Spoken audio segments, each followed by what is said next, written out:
Thomas was a farmer whose life was rooted in the soil. From dawn to dusk, his hands shaped the land, and the land, in return, fed his family. His farm stretched wide with maize, yams, and cassava, and people admired his discipline and quiet strength. Though he was not rich, his heart was full. Each harvest brought enough to sell and enough to share. Thomas believed the earth listened to patience, and he treated it with respect, never taking more than he needed. One year, the rains came gently and often.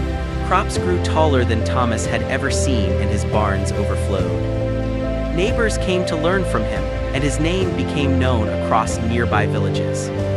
Yet success did not change him. He thanked the land each morning and prayed each night, believing prosperity was a gift meant to teach humility, not pride.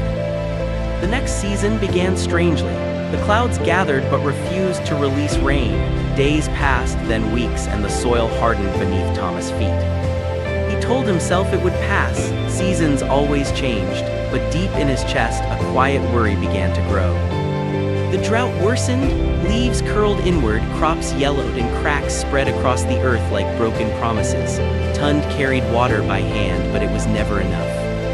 At night, he lay awake listening to the wind, wondering why the land that once answered him had gone silent. Before the drought ended, pests arrived. What little survived the heat was devoured. By harvest time, there was nothing to gather. Tunde stood in his empty field, tears falling onto dust. In one season, everything he worked for was gone. With no crops to sell, debts grew. Some villagers whispered that Thomas had lost favor with fate. Others avoided him altogether.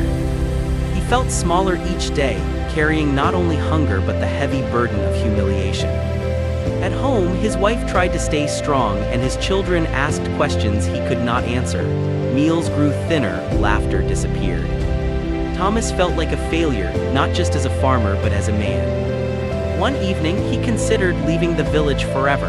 Starting anew somewhere else seemed easier than facing daily reminders of loss. But as he stood at the edge of his land, he realized running would not heal his broken spirit. That night, Thomas knelt on bare ground and prayed, not for riches but for strength. He admitted his fear, his anger, and his exhaustion. For the first time, he asked not why this happened, but what he should do next. The sun rose as it always did. Nothing had changed, yet something within Thomas had shifted. He felt calm, even without answers. He decided he would not abandon the land. He would begin again, even if it meant starting from nothing. Using borrowed seeds, Thomas planted once more. Neighbors laughed quietly, saying the soil was cursed. But he worked patiently, refusing to rush the earth or his hope. One afternoon, a traveler stopped by and offered advice about crop rotation and water channels. Tunde listened carefully. It reminded him that help often arrives quietly, not as miracles but as wisdom shared. Weeks passed with little progress. Doubt returned, whispering that his efforts were useless. Still, Thomas showed up every day, believing faith was not feeling hopeful, but continuing even when hope felt distant. One morning, he noticed a tiny green sprout breaking through the soil. Just one, but it was alive. Thomas smiled for the first time in months. That single shoot became his promise. Dark clouds gathered again, but this time, rain fell gently. The soil drank deeply, and seeds responded eagerly. Thomas stood in the rain, lifting his face, grateful beyond words. The crops grew slowly, steadily, without drama. Thomas learned that true restoration does not arrive suddenly. Each day of growth rebuilt not just his farm, but his confidence. Though the fields flourished, Tunde himself was different. He worked with deeper humility and greater compassion. Loss had taught him empathy he never knew he lacked. Villagers noticed the transformation. Some apologized for their words, others asked for guidance again. The harvest was modest, not abundant, but enough. Enough to feed his family, enough to sell a little, enough to breathe again. Thomas thanked the land with tears in his eyes. Instead of storing everything, he shared part of his harvest with those who struggled. He had learned that holding tightly to fear only starved the soul. Thomas became known not for his wealth, but for his wisdom and perseverance.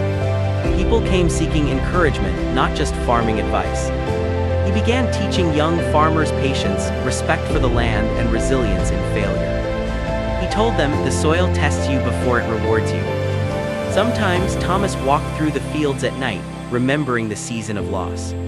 Instead of pain, he now felt gratitude for what that season taught him. Thomas realized faith was not proven in abundance, but in perseverance when everything disappears. He had lost everything, but gained understanding, humility, and purpose. Years later, his farm thrived again, stronger than before, but Thomas measured success differently now. He had learned that when everything is taken from you, what you choose to do next reveals who you truly are.